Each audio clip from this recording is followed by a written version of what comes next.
In this lesson, I'll show you how to use curves where you might use levels for color matching. It allows you to do some natural, loose, and quick color work. I'm going to try to make these two skateboards more or less match one another, allowing for some of the differences in detail between them, like the red versus the white wheels and the blue versus silver trucks. If I work on the board as a whole, it doesn't really matter what color correction I apply, curves or levels. I'm going to run into a problem immediately. Now, here's curves, and a classic adjustment to make with curves is to increase contrast with what's known as an S-curve. And so this retains the gamma running right through the midpoint here, but increases contrast in both the blacks and the whites and leaves the end black and white point right where they are. That's the opposite of what I want here, so I'll just reset and do the exact opposite type of curve, lifting the gamma in the blacks, lowering it in the whites. That's closer to what I want. The problem is that the whole board is looking pretty bad. The only solution here is to break this board down into components. Luckily, I've already done that for you. So in this pre-comp, here are all the parts of the board: the grip tape, the deck, such as you can see it, these wheels, and the trucks. So starting with that grip tape, which is what I was using as my match, I'll paste in that same adjustment. And now let's fine tune it a little bit. There's some color noise here. I could reduce that by lifting this black level and basically pushing the blacks all closer together. Or I could actually go the other direction and make an adjustment. If I showed this to you just by itself, this would darken the blacks, but if I undo, here it's being immediately offset by this other adjustment that pulls it back the other way. Now if I go too far, I make a curve that doesn't look very nice, and I have tended to find that that also leads to an adjustment that doesn't look very nice. So you often can see a correspondence between a nice looking curve over here and a nice looking result over here. So for example, I could also lower the contrast by coming down on the white and just flattening that out. That's a nice looking curve, and it's an okay looking result. So plenty of leeway in here to get a result more or less what I was looking for. I think I'm going to go with this lower contrast look, kind of like that. Now let's do some simpler ones. The deck just needs to be redder. I'll reapply curves to this layer and go straight to the red channel. Now, a simple way to just pop the color or the intensity is to just lift the gamma. This is the other most common thing that I do in curves. If I do that overall, it's brighter, but it's also more contrasty in the whites and blacks. You see a lot of intensity there that's not really there in the original. A couple things I can do for that. I can pull back on the black and just kind of anchor it back where it started and maybe smooth out the curve a little bit. That's not bad. The other thing that I can do is go back to RGB, and to lower the contrast overall, I can just bring the white down and the black up.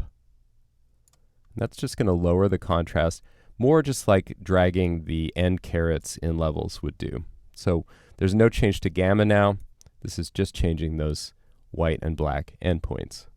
So hopefully you're starting to get the hang of this. Let's take a look at the wheels. The wheels to me look very CG, very computer graphics rendered. And the reason for that, that I see, well, there are a couple of reasons. There's no softness on them, which they need, but they also are just very contrasty. So again, with curves, I like lowering the contrast, but this time I'm going to do it with that reverse S-curve approach. Let's see how that does.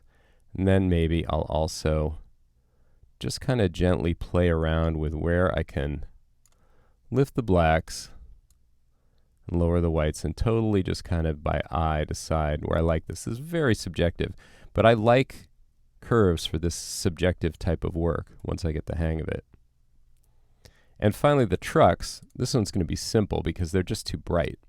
So here I'm just going to come down on the white level, and I'm also going to pull down a little bit on the gamma. This is something I like to do a lot with curves. If I were to reset this, I could do this whole thing just by pulling down the center and get a pretty good result. I think the whites are just a little too bright if I do it that way, so I'm also going to just pull them down a bit. So back in the master comp, now we have two boards that are much more similar to one another. So once you get the hang of it, curves is a natural and intuitive way to dial in a color adjustment. I like it because of how organically I can control the contrast and the midtones just by clicking and dragging a point. You may already know I can be a bit of a nerd when it comes to color and compositing. Sometimes, when I really want to understand something, I make myself a little test.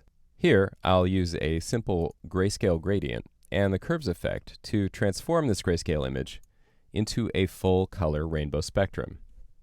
Now, it turns out this simple exercise lets me show you each of the fundamental ways I use curves, and it allows me to begin a deeper discussion of how those color channels interrelate and what it means to make an area of an image warmer or cooler.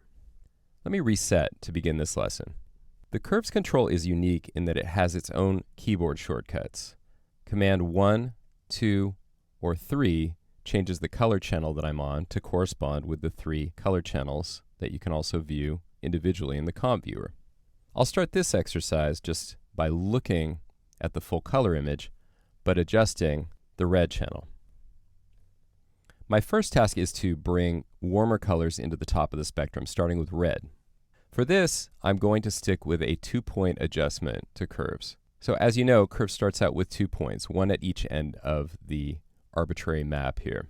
Now, as I grab the white point and move it either along the X or the Y axis, you'll see the image go warmer or cooler. Although you'll notice that the top end of the image stays white. Moving the white point along the x-axis is the equivalent of going to levels and adjusting the input white value.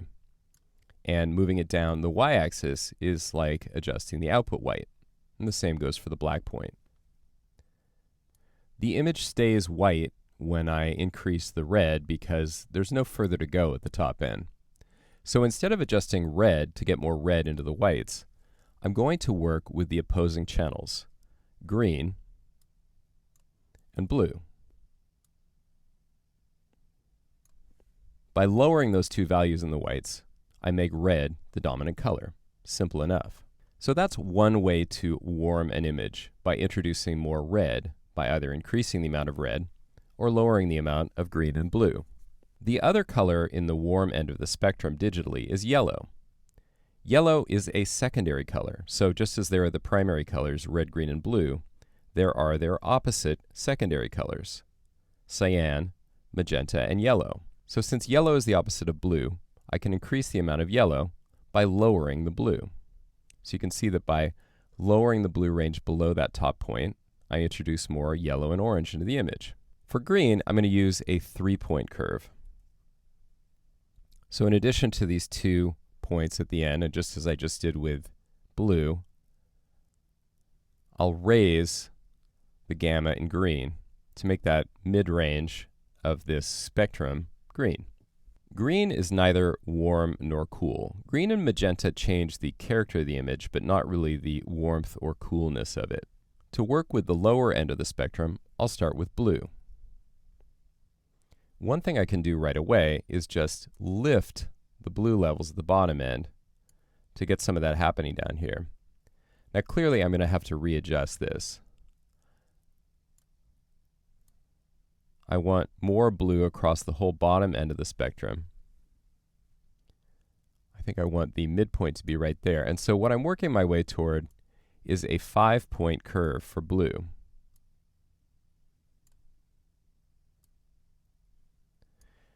So now the green is looking a little faint. I can just make that a little bit more prominent. And now it looks like the main thing missing is a further red adjustment, because the blue needs to go more toward violet. So for that, I'm going to also introduce more red into the bottom end, but then just pull this down a little bit. And now that I've done that, you can see that my rainbow spectrum is basically complete. I can still adjust it further right in RGB. So for example, the most basic control I will make to gamma in curves is just to lift, or in this case lower to make it more vivid, but maybe lift the black point a little bit. I'm just trying to get the most color out of the image. You can see how interactive this is in curves, and this is what I really love about this control. So there you go. Curves is highly interactive and versatile. Now let's put it to work on some real images. If you're not already in the habit of making liberal use of guide layers, this lesson may help convince you why and how to set them all the time, whether to add reference or actually to solve render pipeline problems. In another movie, you may have noticed that I set the background in a pre-comp to be a guide layer. I like to do that just by right-clicking and choosing guide layer. It's a toggle, so I can toggle it on and off right here. Once it's on, I guarantee that any layer that has it applied doesn't appear in a downstream comp. So that's the first advantage of a guide layer. I can add a layer that won't show up when it's nested into another comp. Now you can see that that same background appears in this comp. The reason I needed a guide layer is that I'm also applying a box blur for a defocus effect. So in this layer, only the board shows up. The background is a separate layer that I've reinserted here. That's one excellent use for a guide layer, but there are others. You may have also seen me raise exposure to check grain. That's kind of tough to do in the case of this shot because the lighting is so flat. So instead, I'm going to increase the contrast. I'll add a new adjustment layer. I'm going to rename it Slam and move it to the top of the render stack. Now all I'll do is add a levels effect, and I'm going to slam the contrast, which means to just increase it a lot. And this is to bring out the grain in the scene. So now, as I play through the scene, I can clearly see the grain on the top of this deck, and that there is none on this deck, so I'll be matching it using this view. However, I never want my final output to look like this. So this is another great case for a guide layer. This time around, what a guide layer is doing for me is preventing this look from ever rendering. And if I want to make extra sure about it, I should also lock it. That way I can turn it on and off, but I can never change anything about it, including whether it's a guide layer or not. Another great use for a guide layer is to provide a temporary letterbox. This time I'm going to add a solid. I'm going to call this widescreen. This is going to provide me with a preview of how this scene would look in a standard widescreen aspect. So instead of 1920 by 1080, I'm going to change this to 1920 804. As you can see, that gives me an aspect ratio of 239. This is also sometimes called 235 or 240, but 239 is actually the correct number. So now I have a black box. Great. Well, if I change that to stencil alpha, now I have a preview of how this will look letterboxed. Now, various directors might want to move this up or down on their production, and usually they've been looking at a preview of it on set. I once worked on a show where the letterboxing was set right at the top of frame. However you set it, you're probably not going to change it. But you also never want to see these black bars when you render. That will happen later in the process. So again, I'll just set a guide layer, and I think again, it's a good idea to lock it so that I don't end up moving it around. Let me give you one more example of a great use of a guide layer. If I want to see how the background looked before any adjustments, I'll duplicate it. There are no effects on here. I'll just move it to the top. I'm going to call this reference. Now, a reference layer isn't much good if it's covering the whole frame. So instead, I'll change the scale to be 25%. And if I'd like it to sit in the upper left corner, I just open up the anchor and position properties with keys A and P and zero out all of these numbers. Now I have a reference of how the shot looked before any color correction or anything else was applied. I could also have this be a shot adjacent in the sequence, or an inspirational shot that I want it to look like. Whatever works. The point is, I never want to see this in the upper left when I render.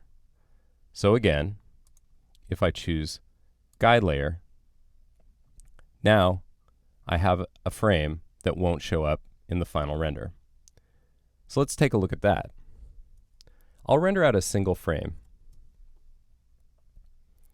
If I leave this at current settings, you can see that guide layers are also set to current.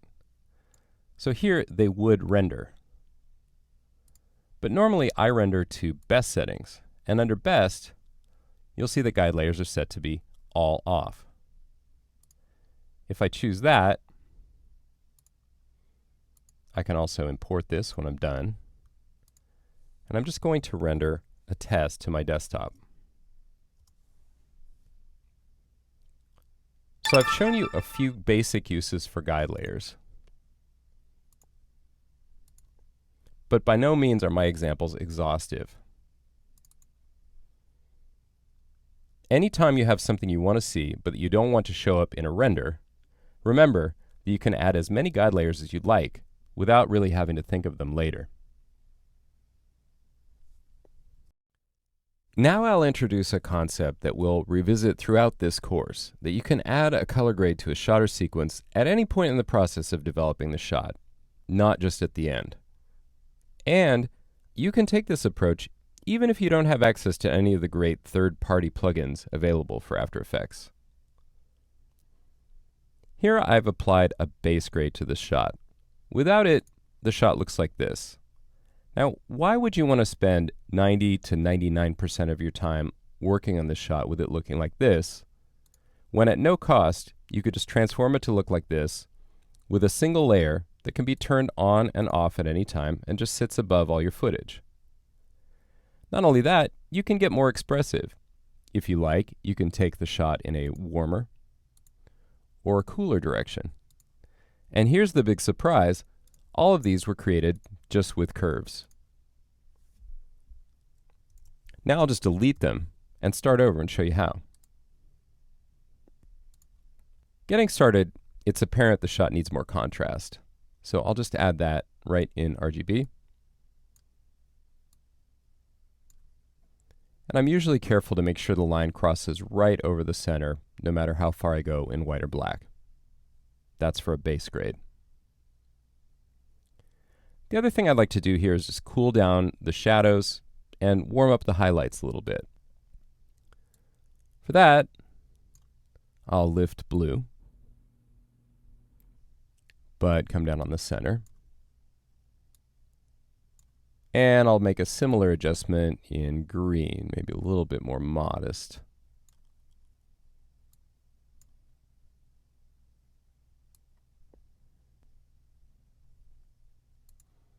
If I also lower the blue highlight slightly, that just effectively warms up those highlights a little bit. So I'll call this the base.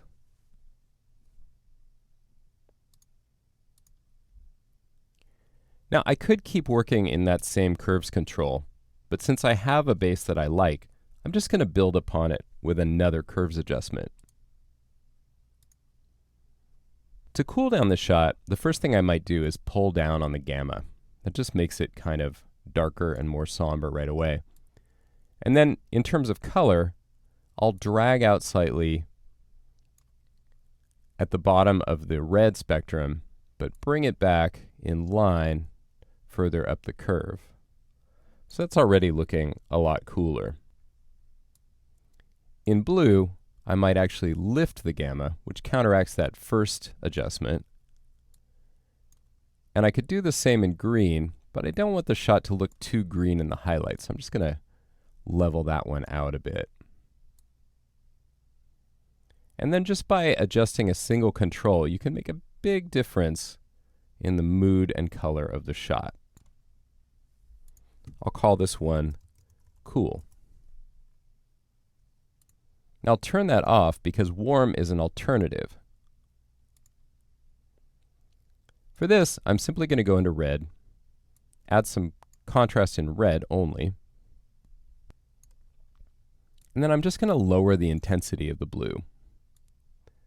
This will add more yellows to the highlights. Again, I can add subtle variations in the amount of contrast in the dark levels.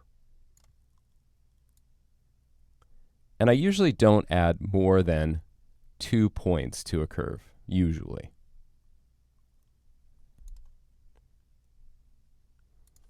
So this one I could call warm.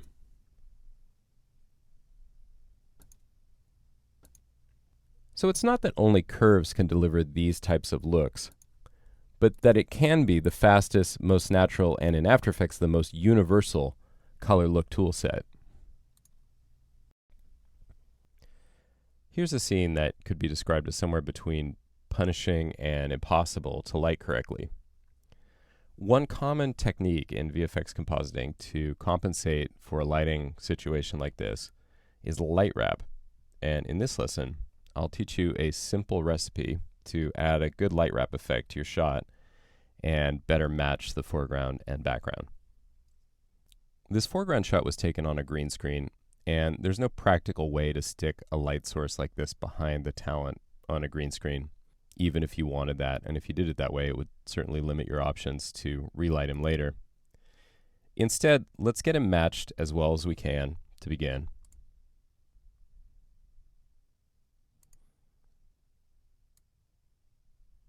I'll just silhouette him like I see on the hillside there.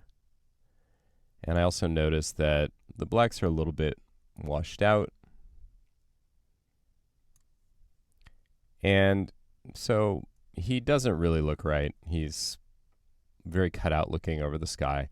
And in the rest of the shot, we can clearly see that even though the one light source in the shot is behind everything, there's a lot of light getting in everywhere, and we don't see it on him. So to recreate that effect, we want some light basically wrapping around his edges. Now, After Effects compositors tend to want a simple one-button solution for this. And so one not very effective way to do this is to use a layer style. So if I add an inner glow effect, twirl that down and make a little room for it, I can crank up the size a bit, maybe soften its intensity. You can see that it's okay around the top, but overall it looks terrible. He looks like he's being beamed in. So I'm just going to get rid of that. And instead, I'm going to bite the bullet and pre-comp. Duplicate the layers and call the pre-comp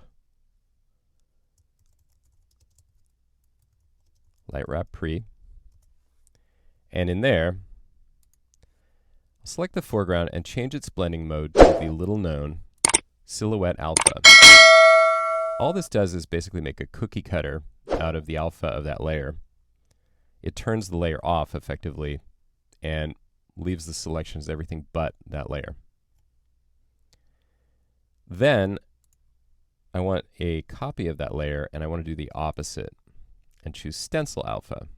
So if I turn the previous one off, you can see that this selects everything but the background. And it basically, again, carves down. You don't see the layer itself, but you see the background, and it's stenciled by that alpha channel. The two of them together just leave a barely visible boundary. But if I add an adjustment layer in between them and apply to it a blur effect, such as fast blur, what I'm doing is basically pushing the background into the foreground. So this is blurring this background layer using these two selections, one over the other.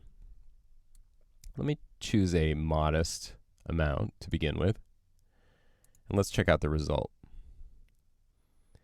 This is working better than the layer style, if only for the reason that it's using the actual colors in the background to bleed in.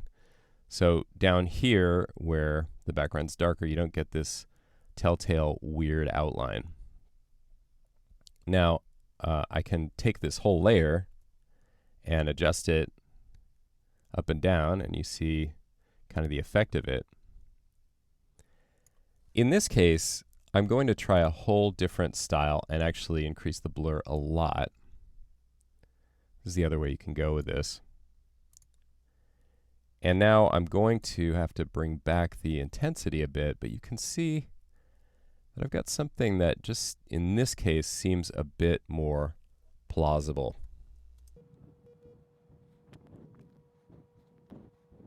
So I like to keep this basic light wrap setup handy whenever I need to composite against a bright background.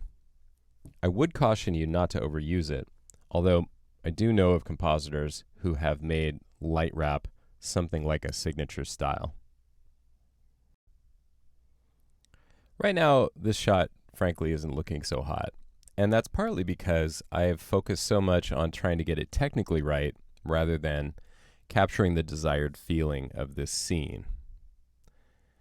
Let's look at a couple of reference shots. So here, the focus is on the background, and the foreground talent is silhouetted, and even has the lens flare come over his head. So there's very little you can see of his facial expression, not that he's a very expressive actor. If we switch to an overexposed background, you can see the foreground guy very clearly, but of course the shot's not looking so good. Now you could call this a limitation of the camera, and that's somewhat true, but if you go too far in the other direction trying to resolve both the foreground and background, you get something like this. So here we are on Flickr in the Creative Commons area, and this photo has been approved for showing in this course as long as I acknowledge Pratik Gupta as the photographer. Now, this is a beautiful scene from Chennai, India, but it's not what I'm after because it basically does away with drama in favor of beauty. My opinion. But what I'm looking for here is a compromise where I can focus on the talent in the foreground, but believe that he's actually in a shot that I want to look a little bit blown out. Well, to do that, I can take a little bit different approach to his level adjustment to start with. Now, as far as the light wrap goes, I could go with the tight one like I saw in the reference, or stick with this loose one. This is more the feel that I want. So again, I'm going to shy away from my reference and go with the feeling that I'm looking for. So I'm going to ease off, lowering his levels a bit so we can see him better, and lift the blacks a little bit to compensate. And then the real compensation is going to be to lower the gamma. What this does is he still darkens down, but we retain the contrast in the image. So whether it's technically correct or not, what this does is get your eye more focused on him and less on the background. Now, having done that, I'd also like to add an adjustment layer with just a color correction, just to make the scene look better overall. And this can be a temp thing. To make temp or quick color corrections, I often like to pull out Magic Bullet Looks, and I just click Edit. We'll go over this more in detail in a separate movie. And you can essentially go window shopping for different looks that are available here as presets. Now, I like to use these as just starting points, but here I'm just going to choose one. This one's called Romance, and I'll say Finished. And just like that, there's a lot more going on in the scene. It's a little bit strong, but since I set it as an adjustment layer, I can dial it back a bit. And so now I've got something a lot more interesting going on in the shot. So even on a project that's meant to feel completely realistic, a compositing approach like this makes it possible to fabricate a shot that would be difficult or impossible to create with an ordinary camera. Then you get to choose how much you let the limitations of the camera define the overall look of the shot. So I've shown you how to create your own light wrap effect. Now I would like to blow that away and show you how to do the same thing automatically using a script that I actually co-developed with Jeff Almasol from Adobe. If you're not in the habit of using scripts, you may not already be aware of aescripts.com. This is a fantastic resource that I encourage you to check out. And since this is the first time I've mentioned it in this course, I'm showing you the website. I'm going to search on my own name. I better spell it correctly. And you'll see a result that comes up here. So this is a set of scripts that were developed initially based on problems that I came up with in my After Effects Studio Techniques series of books, which I also encourage you to check out. But in any case, you can go to the site. There's no price. These are now freely available. You can add them to the cart and download them. And once you've unzipped them, I've actually unzipped mine to the desktop, all I have to do is say File, Scripts. Now I could install it, but I can also just run it. And there on my desktop, among the others, is Light Wrap.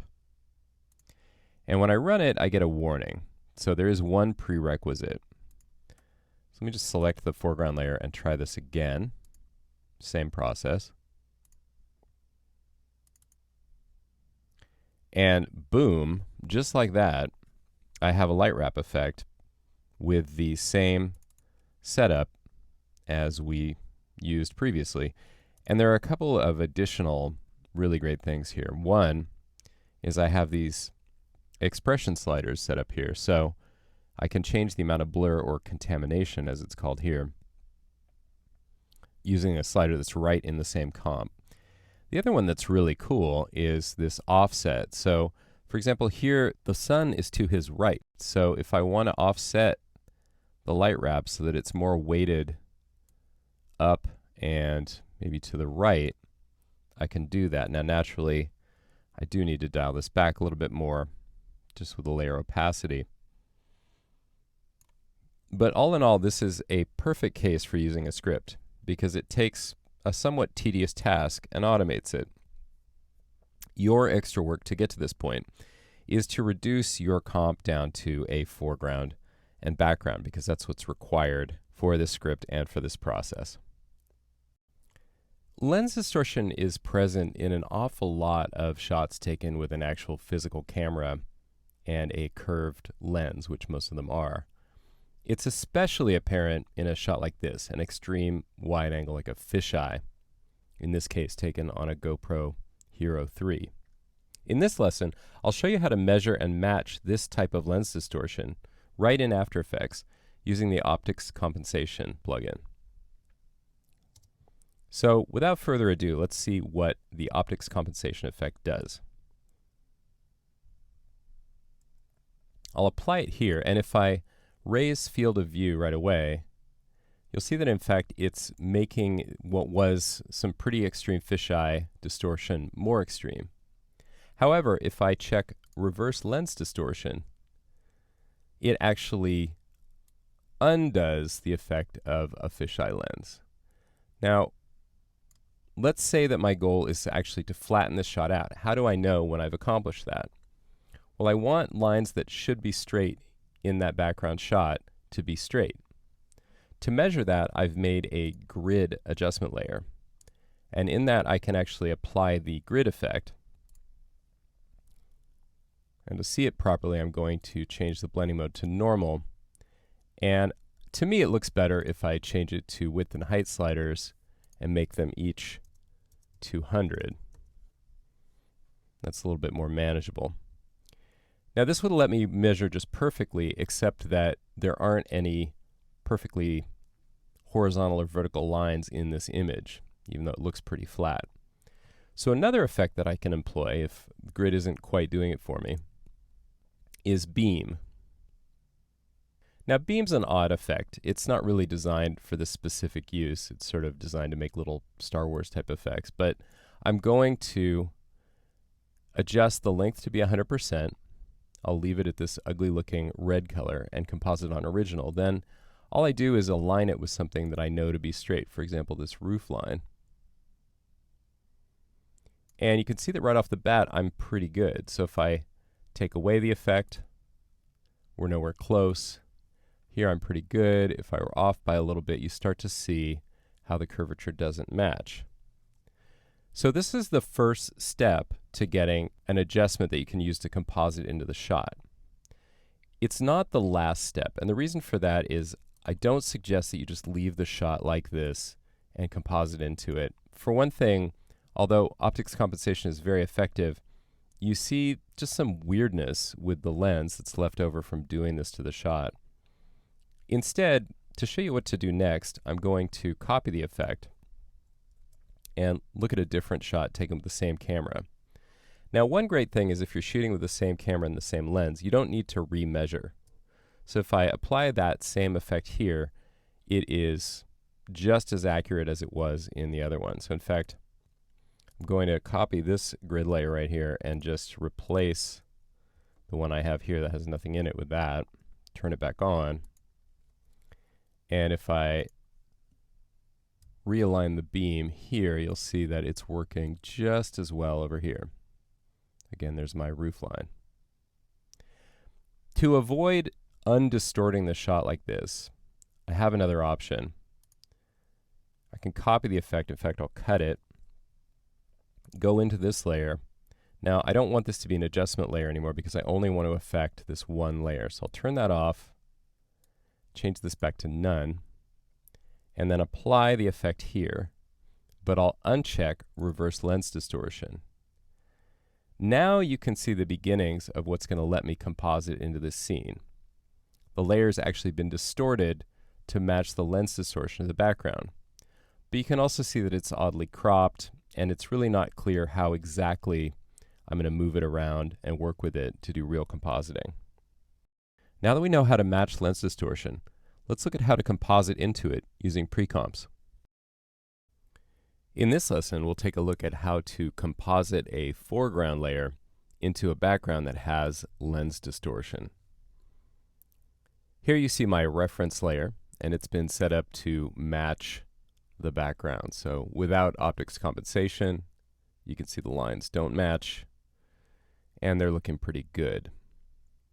Now if I copy that optics compensation effect and apply it to this image that I want to replace into the frame, well, obviously you can see there's a problem.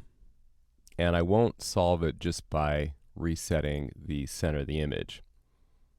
The issue here is that this image that I'm inserting is a different size than the frame of the comp, and that's most often going to be the case. So I need to do a more elaborate process here involving pre-comping. It's not a big deal, but I'm going to select the foreground and background and duplicate them, and then make a pre-comp with those. And I'll just call that image 01 pre, and that opens up. Now I'm going to apply that optics compensation that I copied to the background and reverse it. So from here, I match this frame into the background with everything undistorted. And I can see that just simply rotating the image isn't going to quite do it. There's a little bit of perspective shift here that I need to address with 3D. Let's just get a better look here. So there's some noodling to get this into place. Now, when it's close like that and I'm needing to do a fine adjustment, I open up the orientation controls and hold down the Command or Control on Windows key to just make a fine adjustment by rubbing text. Whoops.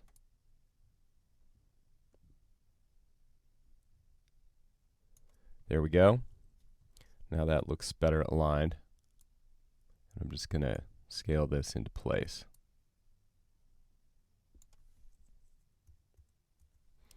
So that looks pretty close. It will do for a start. I'll just turn the background into a guide layer so that I can go back to the main comp and not have it show up. I'm going to delete out that image layer that I had before. And I don't really need the reference turned on, but I will copy its optics compensation once more and just paste it here. And now you can see that we have a good fit. Now that's all well and good in this case. Here's a different framing of the shot where you see a separate issue. Part of the poster is cut off. The reason for that is that the optics compensation effect actually has to essentially scale the image to do what it does. So it hits the edge of the frame in this case. The solution for that, and a habit you should get into, is just to make the pre-comp a little bit larger. So if I change the size of this pre-comp by about, let's say 15%, and now I have this border area around the outside, now you can see that there's no clipping occurring at the top of the poster. So in short, lens distortion presents one more case where there's really no alternative to pre-comping, which is not everybody's favorite thing. The same set of adjustments work regardless of the position of the background. And once I have them nailed down, it would even work to track the shot in the pre-comp, which we're not doing here. Here we are looking at a rather dramatic example of what is known as rolling shutter distortion. It's also called jello cam, and the reason for that is that it leads to this wobbly appearance in what you know should be straight up and down lines in an image. You see it when you get fast, particularly horizontal motion, and the image is shot with an active pixel sensor camera. So this is also known as a CMOS camera. I'll just stop that because we don't want to get seasick. And a CMOS camera scans the image from top to bottom. So it will have the side effect of a lag between top and bottom, or sometimes from bottom to top. The cure for this is the rolling shutter repair effect. This is found under the Distort menu. I'll just apply that here.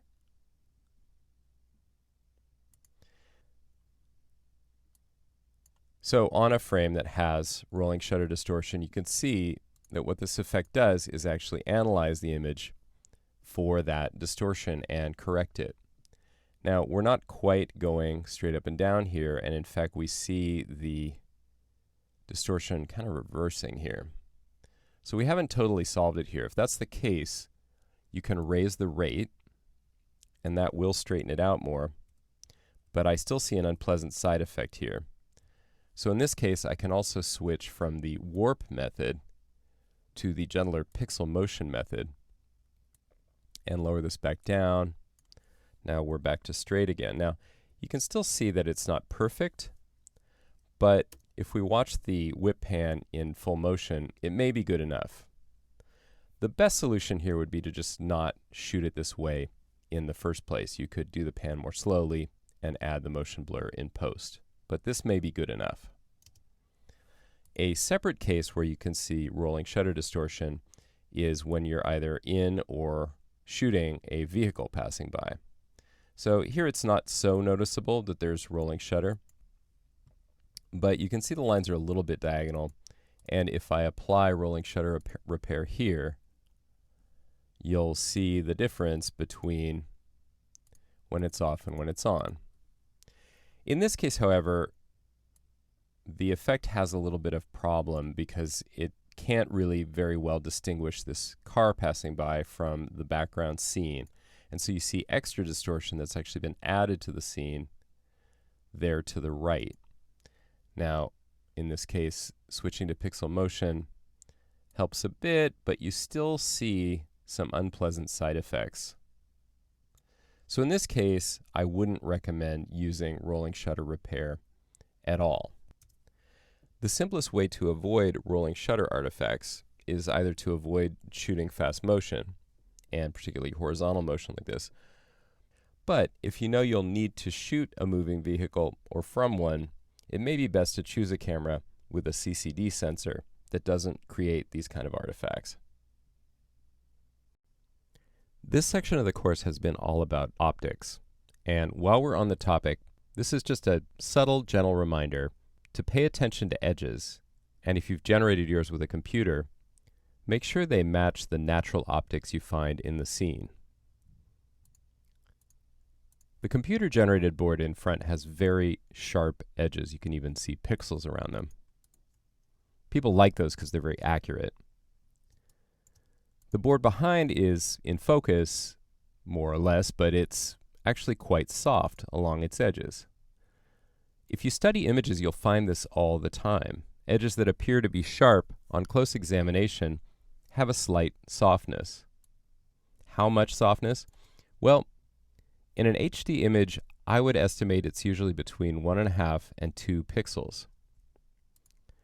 Now, in the case of this board, it appears to be in an area of the image that's a little bit less focused. So, for example, I could select it and just apply a box blur set to a 2-pixel radius. Now, if that's the look I want, that's fine. But if I want individual control over the edges versus the blurriness of the board, what I can do instead is create an edge blur matte, as I did in a separate movie in a separate course. To review, this starts with the layer itself, and that layer has an alpha channel. The shift channels effect is set to take the alpha from alpha, and all the other channels are set to full on. When you do that, you get a cutout luminance image of the alpha channel. Then the find edges effect can be applied and inverted so that the edge is just in white and the rest of the image is in black. When you place that into the main comp, you have a perfect edge matte to use with an adjustment layer, and that adjustment layer can have a Gaussian or box blur applied to it, and then with just a 2 or 3 pixel blur, the edges can be made to blend right into the scene. What I don't recommend you do is apply a blur or a matte directly to this layer, because it generally doesn't work and creates more problems than it solves. For example, if I turn off the other effect and instead apply a channel blur here, I can blur the alpha, but if I do it a lot, you're going to see that all I'm doing is bleeding in a black, nasty matte around this. The edge blur matte avoids unintended consequences. It's actually a pretty elegant solution. The main point here, though, is that you should always be studying your image for clues that give away computer-generated images versus what's in the scene. By nitpicking this particular scene, I can see that a little bit of out-of-focusness and a little bit of edge softness is what's missing from this foreground board. In an earlier movie, I described how this car was shot with 1/10 the frame rate of this skater. So in other words, the car was filmed or videoed at 48 FPS, while the skater was captured at 480 frames per second. Naturally, the skater has 1/10 the amount of motion blur as the car, right? In fact, that's not true at all. While it wouldn't be possible for the skater to have more motion blur, given his fast frame rate, if you're familiar with still photography, you know that it is possible to use a faster shutter, and in fact the same applies to video cameras. Had we used a shutter that was 10 times faster, the car would have as little motion blur as the skater. Let's go into depth on this with some diagrams, just so the point is really clear. Here I've created a comp consisting of diagrams of an object moving across screen and creating motion blur. That's the gray streak you see. This first diagram has been a 180 shutter. It's open half the time. Now we have a much faster shutter. So with this faster shutter, say more like a 20-degree shutter, you're barely seeing any gray streak at all. And then here we have the opposite. This is more like a 360-degree shutter, or close to it. And so there's a long streak of motion blur. Let's take a look just at the motion blur patterns to make this really clear. So here's the medium pattern. Since we're using a round dot, the pattern between the gray and green isn't quite even, but it would be if you just slice the dot in half. This shutter is open half the time. With the fast shutter, these are barely more oblong than the dots themselves. And with the slow shutter, it's practically a continuous line of motion blur between frames. You can just see these tiny little gaps where it moved on to the next frame. What does this all mean? Well, in After Effects, you have control over the shutter speed. In the comp settings, under the Advanced tab, are shutter angle and shutter phase. And here, we've been referring to shutter angle. Film cameras used to literally have a round shutter that was 360 degrees, and they would all default to being 180, exposing the frame for half the time before moving on to the next frame while the shutter was closed. This scene was all shot with a 180-degree shutter. It's the traditional look of film. For that reason, there is 1/10 as much motion blur on the skater as on the car. Again, because of the difference in frame rates. Had we instead shot the car with an 18-degree shutter, there would be just as little motion blur on it as on the skater. So now that I've introduced you to how shutter speed works and how it's related to frame rate, but not the same thing, let's put these principles into action. You're probably already aware that After Effects can add motion blur automatically to a keyframe animated layer. You may even know that this works whether you've animated position or rotation, or anchor point, or even a mask shape, as I'll show you at the end of this lesson. But not so many people know how the motion blur settings actually work, or how to fix minor things that cause them to mismatch. So let's take a look at that. Here I've added racing stripes to this car. So if I preview the scene, it's got a racing stripe that's nicely just tracked to it. And that's cool, but obviously we want it to actually look good. So for that, I'll change the mode to color, so it picks up all the nice specular there on the side of the car. And it needs some motion blur. I can control whether a layer has motion blur layer by layer using this checkbox, but it's not enabled for the whole comp until I also check it here. The reason for that is sometimes when you turn it on, it's actually hard to work with the element. It can be slower, but it also can be hard to see. Now notice what happens as soon as I toggle it on. I'll turn it off and then on, and it jumped to the right. That can really be a problem if you're actually dealing with a motion track and want that element in a specific place. And it's the result of something right in the composition settings. So let's open those up and take a look. Under the Advanced tab are shutter angle and shutter phase settings. With a shutter phase of 0, you're going to see that jump happening, regardless of the angle. The reason for that is the shutter is even when it's half of whatever the angle is, but it's actually half of the negative of it. I know, this could be more intuitive, but this is just the way it works. So whatever shutter angle you have, you want to put the negative half number of that. So in this case, negative 90 is going to be the right amount. And now if I toggle this off, you'll see there's no jump.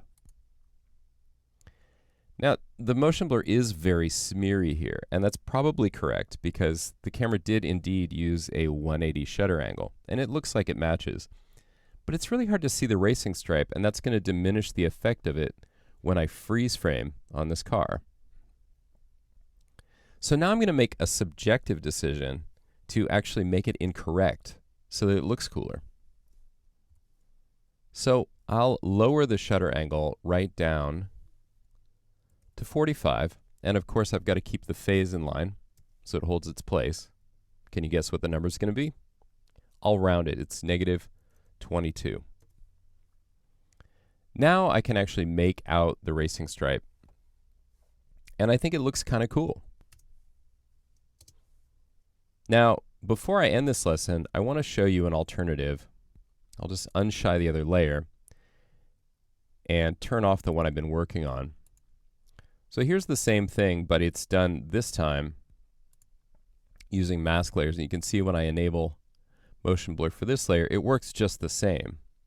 But here, I'm not parenting this layer to a null with motion on it. I actually am just animating mask shapes. So they too will get motion blur, and that'll be really helpful when you get into rotoscoping. Once you learn what the motion blur settings mean and how to match the blur, either by the numbers or using your eye, you'll find it's fun and easy to integrate the motion of added layers into a full scene.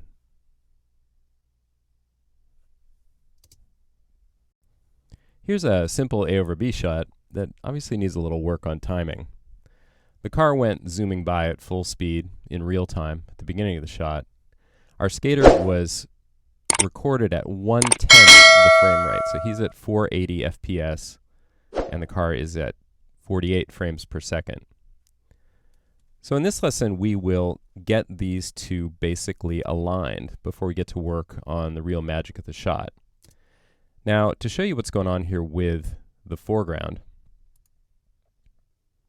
just open up the pre-comp for a moment.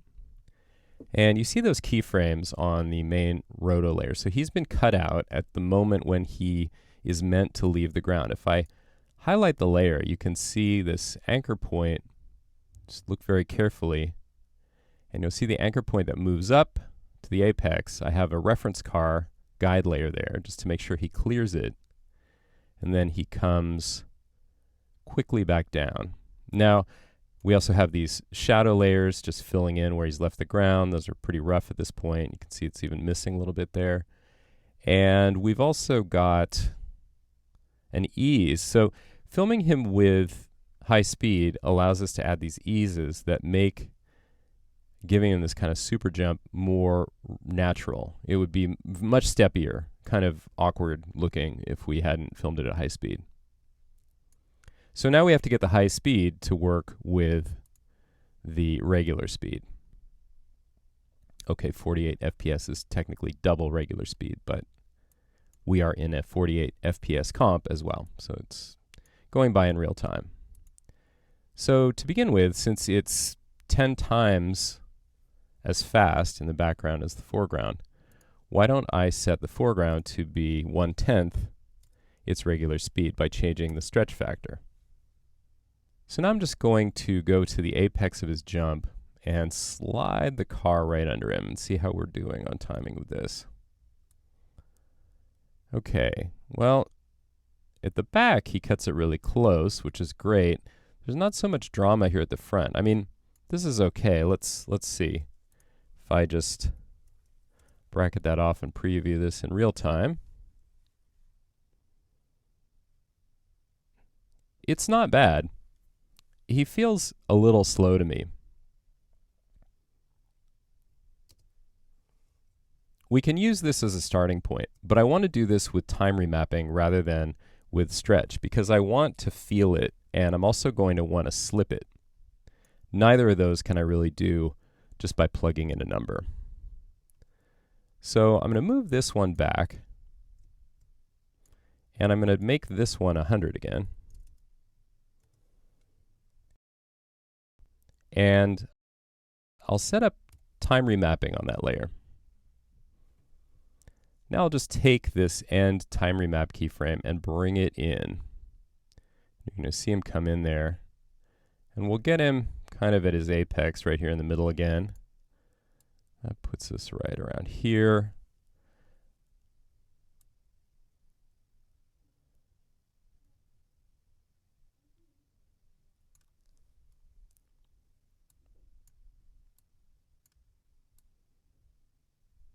That looks good, and that looks good. So actually we've got it. We nailed this. His timing is just right. So now looking at what the shot needs next, we need motion blur on him to match what we see in the background. And I'm also going to say that it would really help to just get some drama happening in this scene. Because right now it goes by so quickly, you can barely be impressed at what actually is happening here, that this unbelievable close call is occurring. So first, let's work on that motion blur.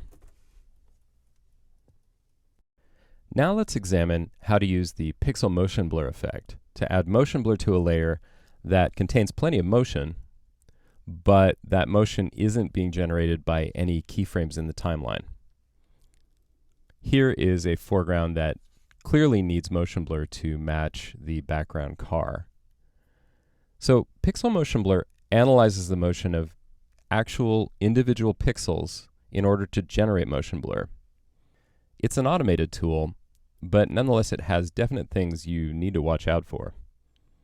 So let's get right down to it. I will apply pixel motion blur. It's under the Time menu. And a couple things instantly happen here. Let's just take a look. First of all, his color no longer matches, but there is definitely motion blur on him. Now the shift in color is due to the fact that I've put pixel motion blur below a levels effect, and it's canceled it out. Something you have to watch out for with any effect that's in that time submenu is that they'll do this. Anything that's shifting the time in the comp sometimes will cancel out effects higher in the stack.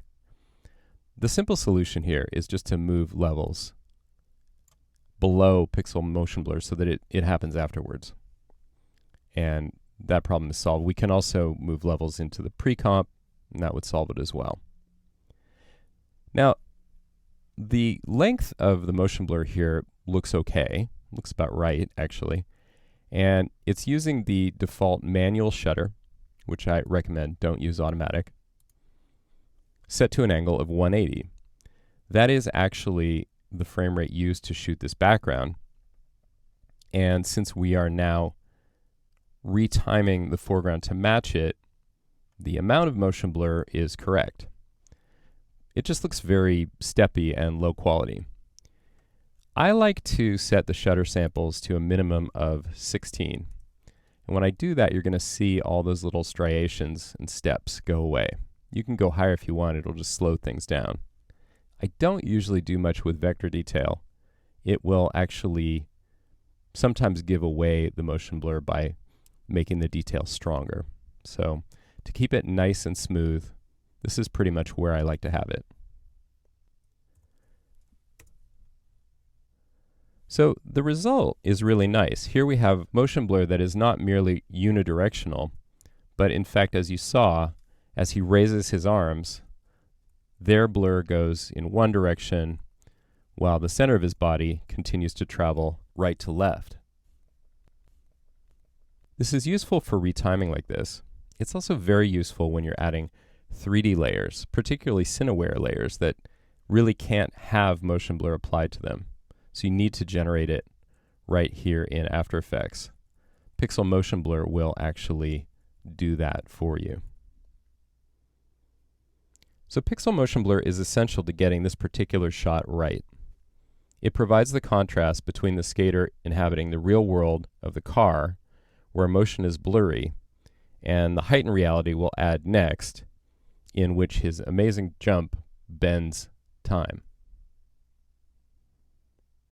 In case you hadn't noticed it already, on close inspection, it looks as though the roto on the figure traveling over the car is no good. You can see this boiling matte line on the front edge of his skateboard, and especially on his leg and all around him. However, there is a simple fix once you learn to recognize the root of this problem. I'm going to show you that now. First, let me familiarize you with what's going on here. We're not going into depth in this course on how to roto this shot, but underneath this comp is a separate assemble comp, and then within there is a subcomp that contains the original roto.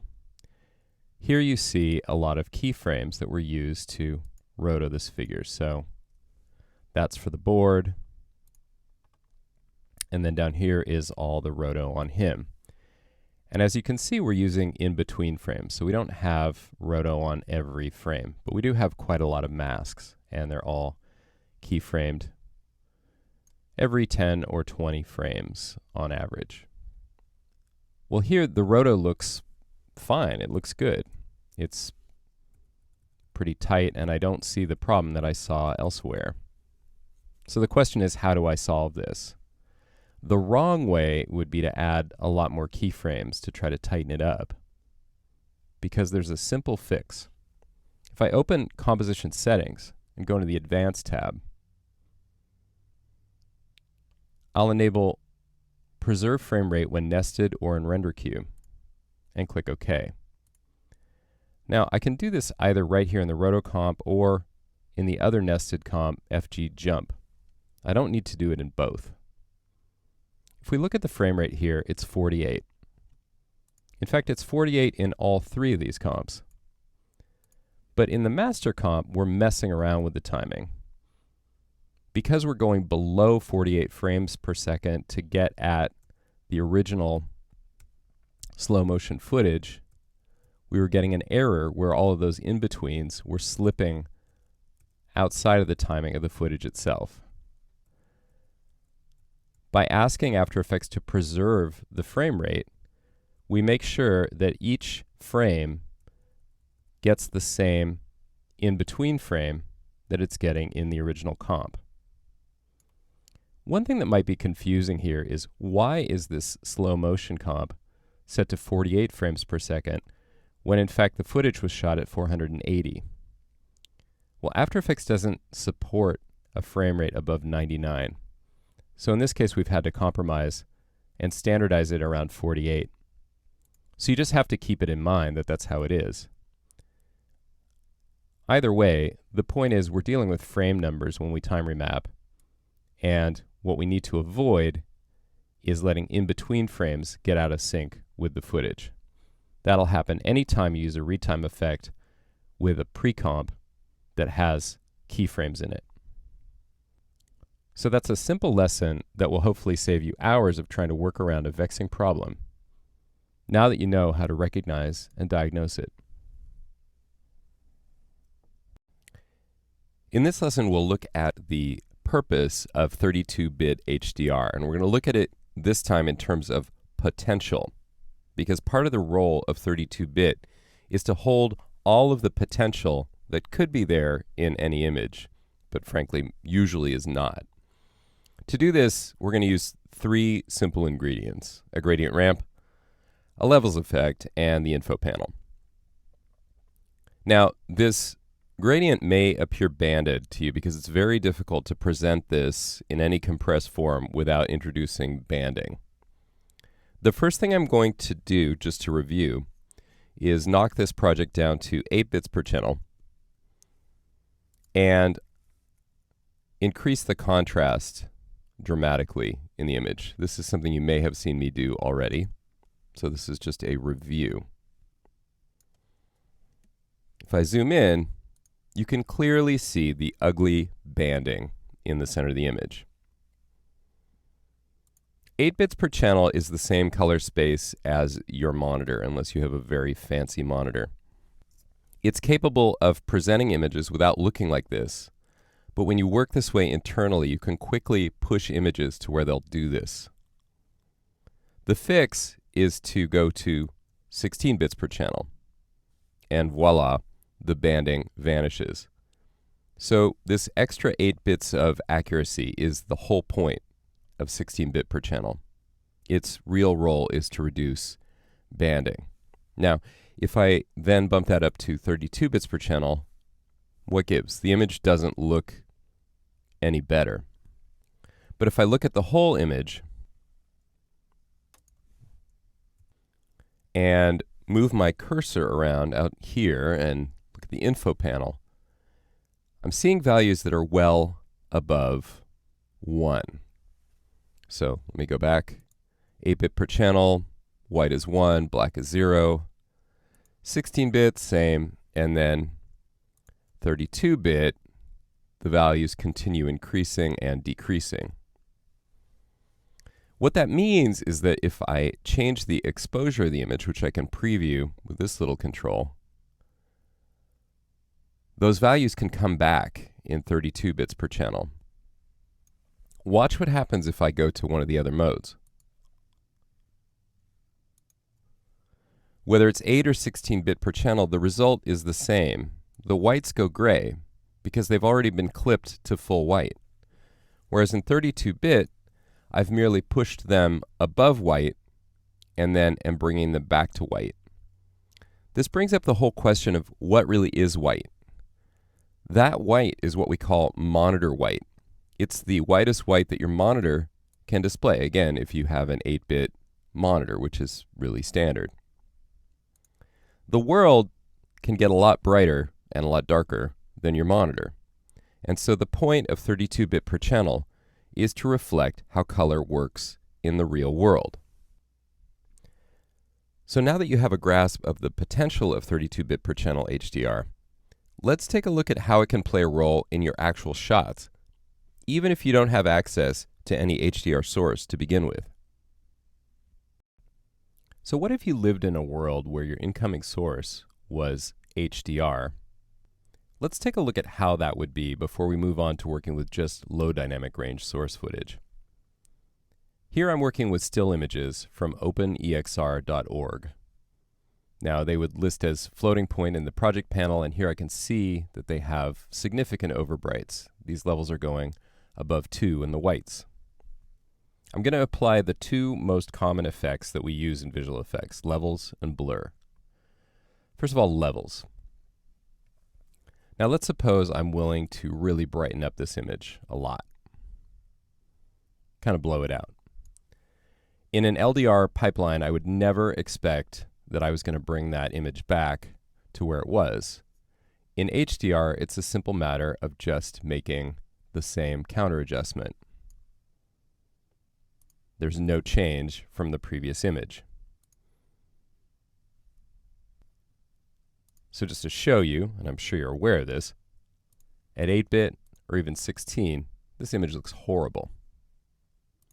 Now you might think, why would I want to do that? I would know better. In a single effect, that might be the case, but across an entire compositing pipeline, I can easily imagine you might make an initial adjustment only to adjust it back the other direction later on. But I've even run into this when I do one set of adjustments on RGB and the opposite set of adjustments in the individual channels. Over here, again, I'm going to increase the contrast quite a bit. Now, this is something I could do with a low dynamic range image as well. With the HDR, it just goes that much further. So now I have underdarks because I brought in the black level. So there are values that are shown as negative, and it's holding those values below black. And there really is no such thing. And I have overbrights that are now quite significant. They're getting up into the 4, 5 range. Now, with brights that are that hot, my blur effects are going to be quite a bit more potent. So camera lens blur, which you might recall from the bokeh section, was compromised a bit, now really resembles what actual bokeh from a camera does. Now, if I really crunch in on it, you'll see you get nothing but those circles of confusion, that really nice effect. I might have pushed that a bit hard. But again, at a lower dynamic range, those highlights pretty much just disappear. This isn't just applicable to bokeh, though. If I turn that one off and go instead with a fast blur, let's take a look at this image. You can see how those highlights are doing that cool smeary thing like they would with a really bright image and a whip pan. Now, at LDR, this looks just really terrible. So, because I've been starting with HDR but then boosting it, you start to get an idea how the same phenomenon would apply even working in low dynamic range. Now let's take a look at how specifically to composite in HDR, even when starting with LDR source. One of my favorite things about HDR is how easy it makes it to create really compelling and very hot looking light elements without much effort. Here we have a scene that is created in HDR over an LDR plate. If I roll down on my exposure control, you see the nice decay to the beam element, And you don't see that in the background scene. It just turns gray because it was shot on a DSLR. Looking into the pre-comp, that beam element just consists of a bunch of solids and shape layers. What they have in common is that they use either opacity that's below 100 or a blur effect, or several of them, to create a lot of thresholds. Those thresholded layers are then boosted in exposure. So without the exposure, it just looks like the ordinary element. But in HDR, it turns into this amazing looking thing. If I go to 8 or 16-bit, there's still something happening, but there's also a lot lost. Now you're probably used to seeing this if you just simply use an exposure effect to try to create this kind of effect.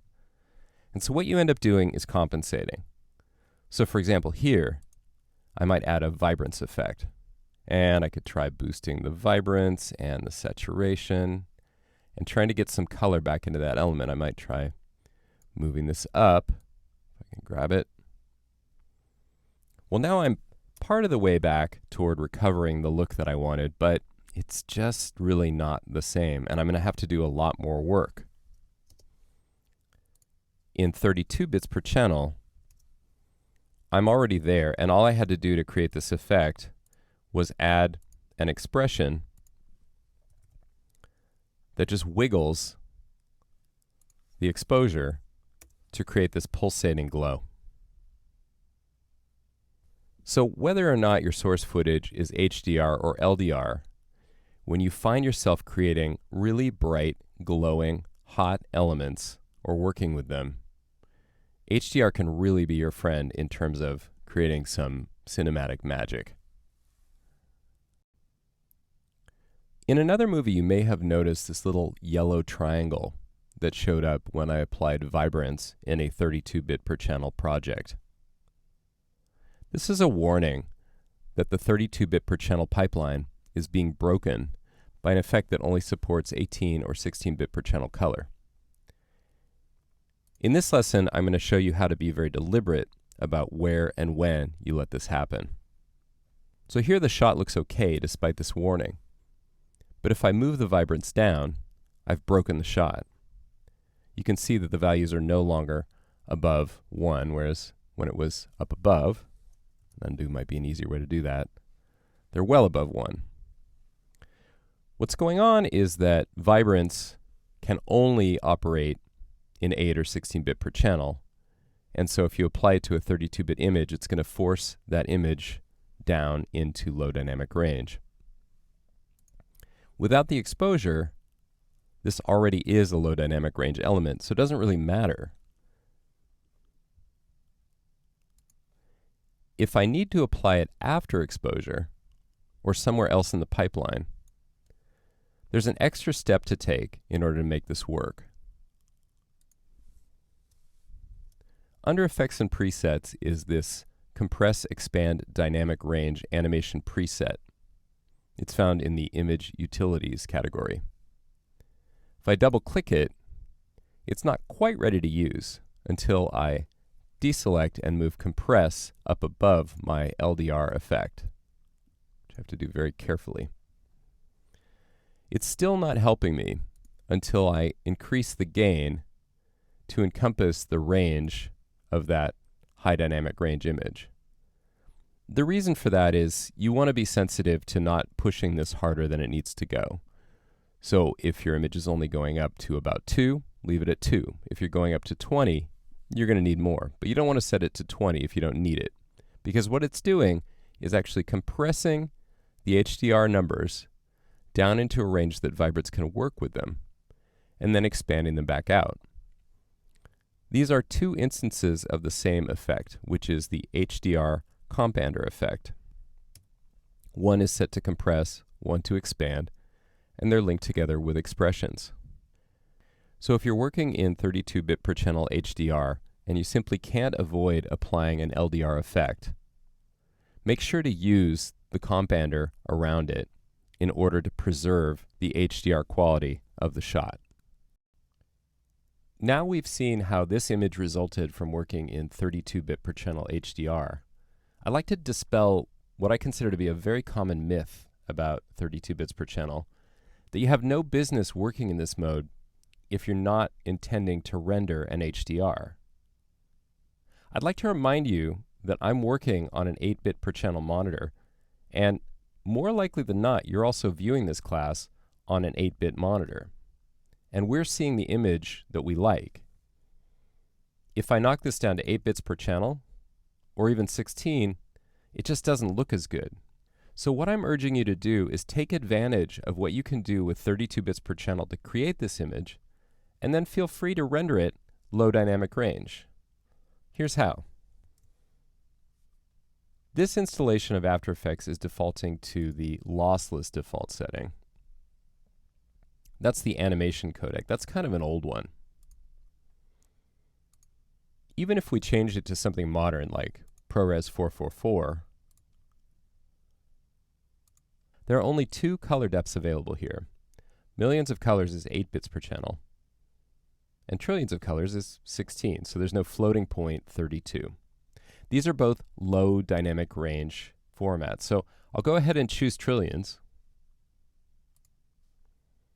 And when I render this, let's just set it to re-import so we can look at it.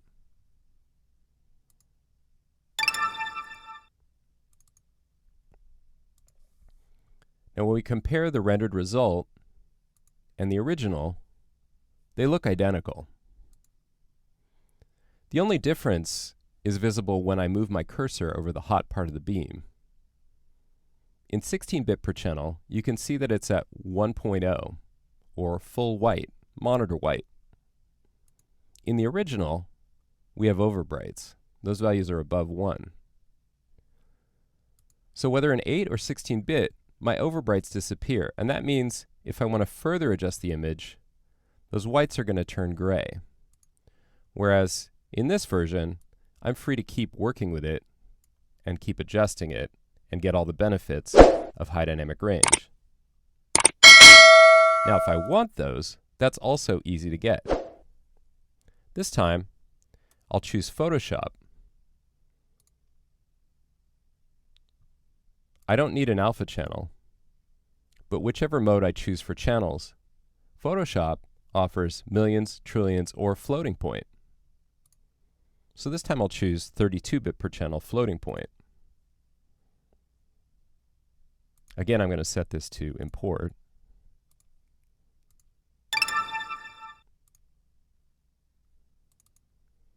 Once again, I have an image that looks identical, but this time you can see the overrange values are there.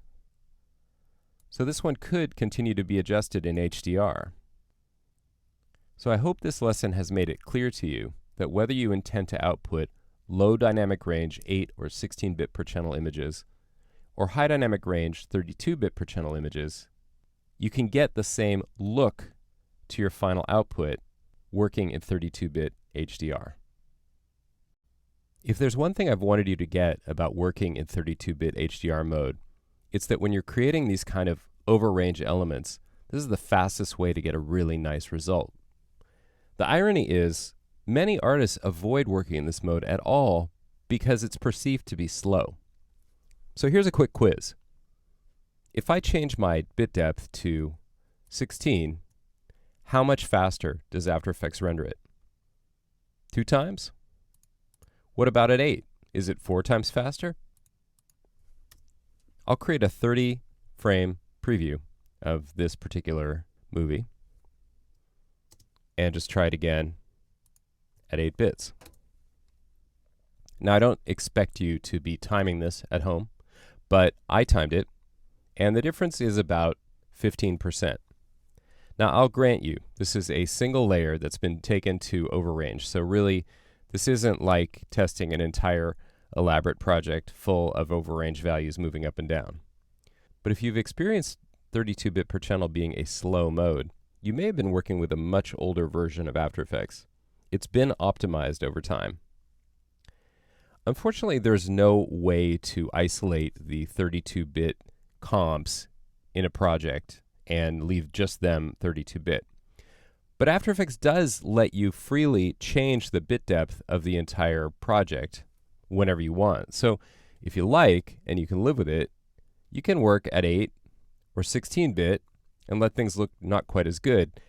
And then when it's time to adjust and render, just bump it up to 32 and finish it. You also have the option to just isolate on your own and pre-render over-range elements. So once you're done with them, you could render them out to, say, TIFF or Photoshop or EXR, something that can handle 32-bit HDR. So in short, don't believe the myth that 32 bits per channel is prohibitively slow. And remember, you do have options to combat that slowness if it happens.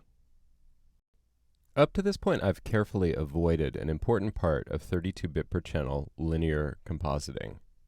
Specifically, we've looked at the benefits of 32-bit HDR without ever switching the color working space to linear light. After Effects is unique in giving you this choice, and so to close the topic for now, I want to give you an idea what linear light entails and why it even exists. For the most part, I've been switching bit depth right in the project panel, but you can control it here in the project settings. Here are my bit depths. Here's where I can set a working space, and for the most part, I recommend this sRGB setting. And then once I've set the working space, I have the option to linearize the working space. Now watch what happens to this gradient in the background as soon as I click OK. It seems to have gotten much lighter. If I evaluate the color right at the crosshair, it's 0.5. And if I undo that, it's also 0.5. What's going on? Well, it turns out that although your eye sees this gray as middle gray, in nature, that gray occurs at about 18%, somewhere over here. This is not how color works on your computer, however. The computer makes adjustments, causing middle gray to be at 50%. For the most part, this makes your life easier, and it's true of all the images you work with, until you work with a linear EXR or other linear light image. Now if I go back into those settings, and again linearize, notice that this linear image also changes its appearance before and after. It's subtle, but here's the more profound result of that. I'm going to set input white in levels to 0.5. That's a precise adjustment. I've brought it down halfway. What this effectively does is push all the highlights twice as far. It's like raising the exposure by 1. Therefore, in theory, I should be able to apply exposure, set this to -1, and see no difference whether those are on or off. And in fact, that's exactly how it works. But if I turn off the linear working space, not only is my source image different and brighter, but these effects are also brightening the image because there's a gamma applied to them to raise that gray. Now this example seems a little esoteric, but it's also the reason why you tend to use screen rather than add, something we'll look at when we get to compositing fire in a later course. The reason I don't, for the most part, recommend using linear light compositing is that when you're mixing low dynamic range source that's not linear and linear elements, it can get really confusing. So if I linearize on this comp, that element gets much brighter, really brighter than I wanted it, while there's no change to the background scene. So mixing and matching elements in this way is really a pain. Now if you composite in Nuke, you have to work always in linear light 32-bit. That's the only mode that that software operates in. That actually makes things simpler because you have to convert everything when you bring it in to work together. But in After Effects, unless your incoming source is primarily made up of 32-bit per channel linear source, such as EXR image sequences, it may not make sense to introduce the complications that you get mixing together image sources from varied gamma settings, particularly when you're used to images that have monitor gamma applied, such as this shot. The bottom line is that although linearizing a working space is the right thing to do in HDR, if you're not absolutely certain what you're doing, and we've only really just touched on the subject here, I don't recommend it. Before we talk about how to finish a shot, in this lesson, we're going to take a close look at how important it is to start at the right point.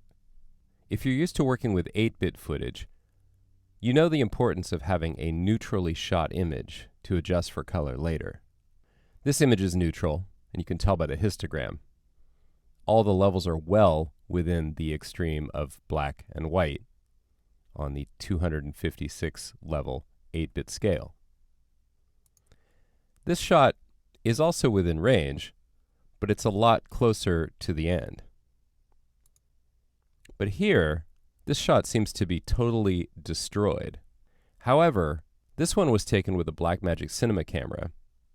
This has the latitude to correct it. One simple way to know if your image is good and ready to go is just to apply an ordinary color correction to it. One I like to use for this purpose is supplied with speed grade. So if you have speed grade, try applying this cinematic 1 look to an image. Now this is subjective, but if it looks good, your image is probably fine. So in fact, I can increase the contrast a bit here, and this still looks good. The blacks don't look terribly crushed. The whites are a little blown out. I can darken the image, but as I do this, you start to see it getting kind of crunchy and chewy. So you don't really want this to be your starting point. Likewise here, I can apply that same look. And I just use this one because it's a really standard one. And I can tell that the shot does indeed look dark. And you can see it's weighted really close to black. Now I can adjust gamma to correct for that. But if I go really hard on it, we're going to see the result of the low latitude of this 8-bit shot. So for example, one thing that happens is you start to see a lot of JPEG artifacting come out. And the LUT could de-emphasize that, but boy is it there in the original. Another way to tell that you have a problem, of course, is to look at another histogram after making the adjustment. And when you see these kind of gaps, you know you may be in for trouble. In the case of this shot, no amount of levels adjustment is going to help me. I could try an exposure instead. And that's really not doing much either. However, I'll just delete those. Let's look at the source here. The footage is listed as trillions of colors. We're hitting a limit to what we can do with this image directly in After Effects using filters, but there is another option. Under Interpret Footage, there's a More Options button that's enabled because this particular footage was shot Cinema DNG and can access camera raw settings. If you're not familiar with these, they can be a little intimidating, but I'm just going to show you a couple of things you can adjust. Obviously, this image is overexposed. You can tell by the spike in the whites here as well. So I'll just reduce the exposure. You see the values slide down to the left. But also in the image itself, you see this city mysteriously appear on the horizon. Amazing. That adjustment has made the image pretty contrasty. And one thing we saw in those 8-bit images is that a low contrast image is a better place to start. We can always add contrast, but it's very difficult to take it away. Now this is a subjective process, but an evenly exposed and low contrast image that just kind of looks well balanced is the place we want to start. Of course, if you really care more about the detail, for example, under the overpass, you might have to do a little bit of work either on the shadow settings to lift them or lifting the blacks. Just be careful about pushing too hard on anything that's not really that important. In this case, I don't really care about the freeway overpass, so I'm just going to zero those out.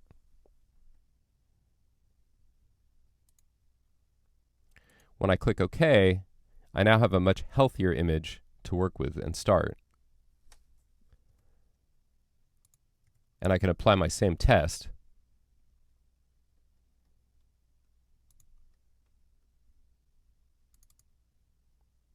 And although it looks a little dark, it's within range of where a simple levels adjustment should get me out of trouble. So when dealing with source footage, the rule used to be that you do everything you can not to change or disrupt how it came in. Nowadays, when you work with higher latitude cameras that allow this extra level of adjustment, you just need to know that the adjustments you make have been set correctly before you get started working on the image and matching it with the scene. The end goal is that an ordinary or extraordinary color look will improve the image rather than exposing its flaws. Up to this point, we've talked about color in After Effects mostly in terms of matching, accurately getting foreground and background colors to look like they belong together. This is something that After Effects is fully capable of doing well with its built-in tools such as levels and curves. When it comes to color grading, however, which is more the artistic pursuit of making this shot look like it belongs in a movie, the basic color tools in After Effects aren't anywhere near the level of tools such as Colorista from Red Giant Software. This third-party effect is designed to recreate what suites from DaVinci to SpeedGrade to Baselight and beyond do to create a cinematic color grade. Before we get to Colorista, let's just take a look at this digital image and what's required to get it looking right. This image is what we would call properly shot. It's low contrast and it has very low amounts of sharpening, basically none. Those are the two things you always want when you shoot a digital image. So if I look in levels, and let's see if I can get my histogram back, yes, you can see that it's well within the limits. So in fact, what I could do is even gently introduce just a modest amount of contrast without making any real decisions here. I could just make it subtly more contrasty. And using the Unsharp Mask tool, I could add a little bit of sharpening to the image. So it's at the default, which is a little bit, but I could go a bit further than that. Now if I go too far, you'll see some ringing, but somewhere in here is a nice amount of sharpness.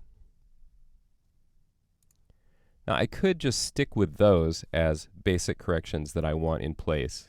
And in fact, what I'm going to do is take this a little bit further and create a base grade that I would use with this image. So from here on, when I composite, I'm not going to be going back to the image as it looked raw. I'm going to work with the adjusted image.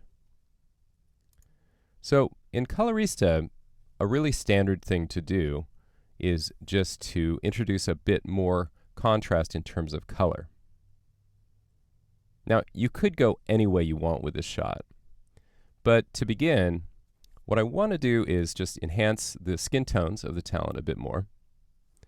And one common cinematic way to do that is just to take the shadows in a cooler, darker direction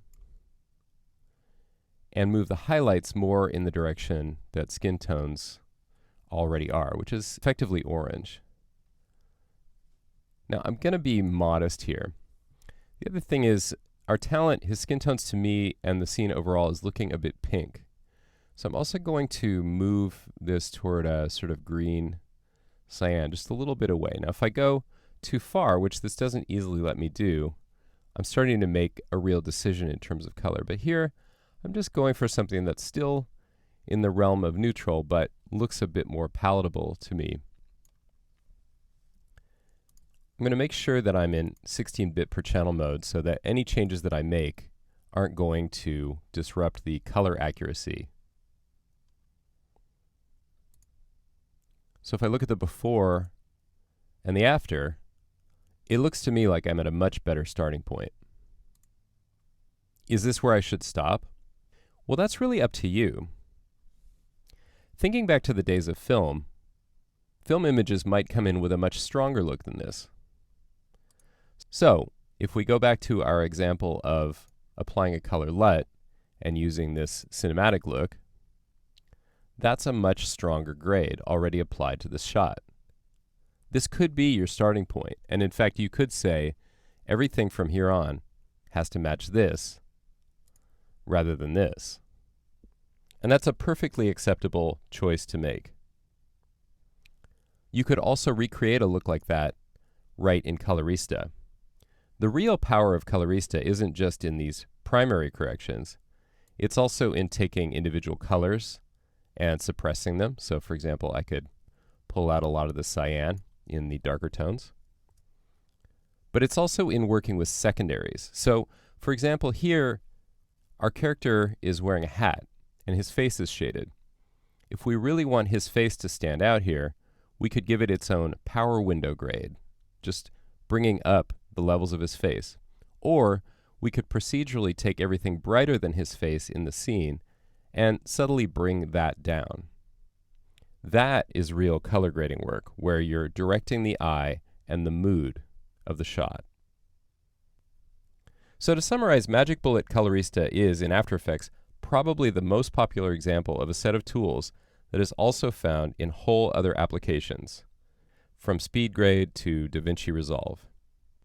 Each one of these, including Colorista, practically deserves its own course because it's so wide open in terms of what you can do.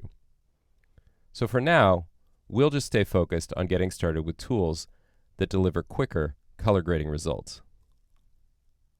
I've shown you how to create a very typical Hollywood type of base grade in Colorista 2, in which we focus on the skin tones, we take the shadows more in a darker, cooler direction, color-wise, and we take the highlights in the opposite direction, in a warmer, brighter direction. Magic Bullet Mojo is a tool designed just to do what I just described. Here's how it works. I'll just turn it on for this layer because we're going to push this further in that direction. So the first thing you'll notice is that the shot got darker and cooler. The Mojo control is set by default to 25. If I zero it out and zero out punch it, we're back to our source image. So Mojo itself is a control over the cool shadows. That's the Mojo. The two controls below it that were grayed out at 0 determine what those shadows consist of. So tint will make them bluer if I go to the left, or greener to the right. I'll go bluer. And the balance is going to determine where they sit in the image. If I see a little bit too much blue in his skin tones, I can lower the balance just slightly so that the street behind him is going blue, but not his skin. If I want him to go blue, I could raise it. And if I want the whole scene much warmer, I can lower it quite a bit. The real action in Mojo comes when you play Mojo against Warm It. So Warm It is the control that's going to push the highlights in a warmer direction. It effectively creates a contrast between the highlights that are warm and the shadows that are cool. So as I come up in the highlights, I can also go up in Mojo. Warm it some more. More Mojo. And you can see that the image, in some ways, it's just getting more interesting. In fact, if I just max these out, even right up to the set limit of 100, which I can go beyond, by the way, it's still looking pretty awesome. I can take it even further by adding Punch It. This is a contrast control. It was set to 25 by default, and if I bring it back and crank it way up,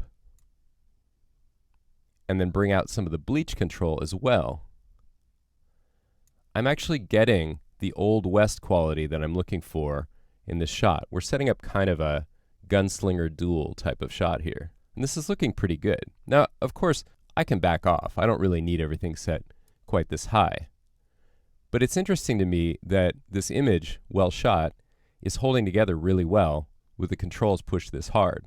If you need to go even further with skin tones, the controls here at the bottom are specifically for that. And I didn't note that there's a blend with original, so when I was thinking about just backing off this effect, here's one slider that'll just do just that for me. So in summary, if you want to model the basic type of color correction that you see in movies all the time, without becoming a specialist in color grading, Mojo is a fantastic option. And in this lesson, I've shown you how easy it is to use the basic controls to customize it and even push hard with this effect. If I had to pick one third-party effect that delivers the most instant gratification when it comes to color grading, it would definitely be Magic Bullet Looks. But Looks is about more than instant gratification. It's actually a really elegant tool set that once you know about it, will teach you a little bit about photography and also really raise your game in terms of what you can do for color grading. To open it, I click on the Edit button, and that opens a whole UI of its own. So, in fact, there you saw a short preview of one I was trying on before. Let's bring that back. This Mexicali effect is pretty wild. It's beyond what I would probably ever design on my own with some of the other tools in After Effects. And in fact, it's one of several in this category that could be viable. So if I'm not sure where I want to go with the shot, one thing I can do is pick a category, such as that one, and play through, almost like window shopping, the various presets. You see the name of them down here in the lower left, and you see the tool chain filled with these individual tools. So besides the presets over on the left, there's the tool chain down at the bottom that has the individual effects that make up that particular look. And then if I pause this, over on the right, you'll see the individual tools, and these correspond to the categories you see at the bottom. I'll tell you more about that in a moment. Right now, let's just customize one of these effects. So, for example, I might like this ultimatum effect, but I don't really like this stripe I see across his face. Either intuitively or by trial and error and turning them on and off, I can discover that that is the shutter streak effect.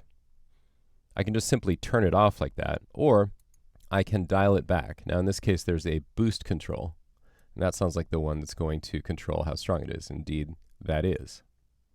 If I want to switch to a completely different look, all I have to do is just select it. For example, in the people category, let's try a movie star and make our guy look like that. Well, that's pretty cool, but this highlight is obviously in the wrong place. I can see that it's being caused by the vignette effect. And again, if I didn't know that, just try turning them on and off. When I highlight the effect, I can see some controls, including this little center here. And I can both adjust it and also use the hand tool to just move it over where his face is. It also looks a little too strong, so guess what? There's a strength control. So again, these controls are unfamiliar, but they're rather intuitive. Now let's take a look at exactly how this process works. So to do that, let's move to a different shot. Turn that one off, and the one behind it is also going to benefit from a really strong color grade. For this shot, there's one I really like in the classic movie videos category. Now, of course, I did a little homework beforehand. So I'm going to go with the dream look. That's pretty awesome just as it is. I can actually add to this to make it even more awesome. And in so doing, I'm going to describe what's in here. So the tool chain goes from subject, which is what's in front of the camera, to the matte box at the front of the camera. You can see it in that little diagram there. And so the matte box contains everything that would go in front of the lens, such as filters. Then there's the lens itself. Most of these effects actually distort the lens, and I'd like to add a couple of those. So let's add some edge softness. Now I'd like that to just correspond to the subtle edges, so I'll just bring the blur size down a little bit, make it more subtle. That's pretty good. And I can add another one. How about some chromatic aberration? This effect occurs when the lens doesn't match the camera, basically, and it causes the color channels to shift away from one another, which I can just do by adjusting these controls. The camera section has everything to do with controls actually on the camera. That includes the film stock that's in the camera. And then the post category is everything we might do to process that, let's call it film, because a lot of these are filmic processes.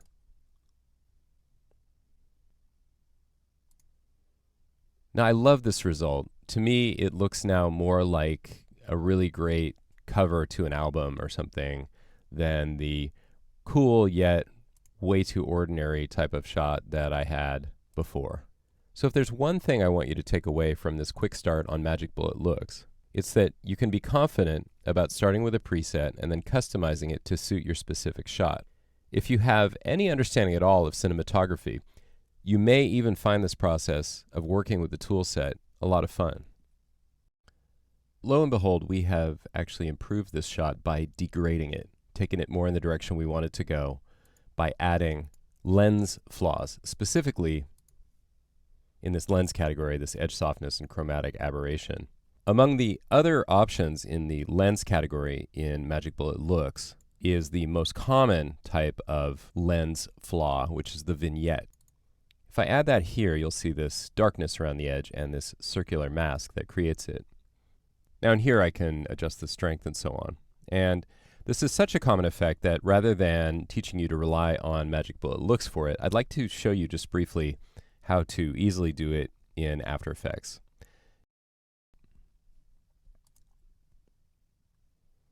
I'll create a solid, and I'm going to make sure that it's square. So if I start with a comp size, I'll just copy the longer of the two, usually the width, and I'm going to call this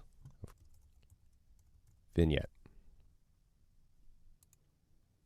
So this will sit at the top of any layer stack. With the ellipse tool selected, and if it's not the active one, just choose it from the list, double click. Then under the mask tools, invert the result. Now the F key will reveal feather, so I'm going to add a little bit to start, just so we can still see what we're doing. And MM reveals all the mask tools. So using the expansion tool, I can actually bring it in, push it out closer to the corners, and if I add the opacity tool, I can determine its strength. So I've seen this done a lot of different ways, but I wanted to show you this because this is the straightforward way to do it. And so now once I have the basic effect that I want, I'll just reset these. Probably going to feather it more, make it really soft, and maybe bring it in a bit more, dial it back. And the overall effect of the vignette, and I think the reason that it's popular, is that it draws your focus into the scene more. It pulls you into the center of the shot. What we're really doing here is adding a flaw that lens makers work strenuously to avoid. It's usually the result of a badly designed lens or one that isn't appropriate for the camera that was used with it. But in fact, if I hide it and we compare the result with the original, you can just see that it can add a bit of visual interest. Again, it'll focus your eye.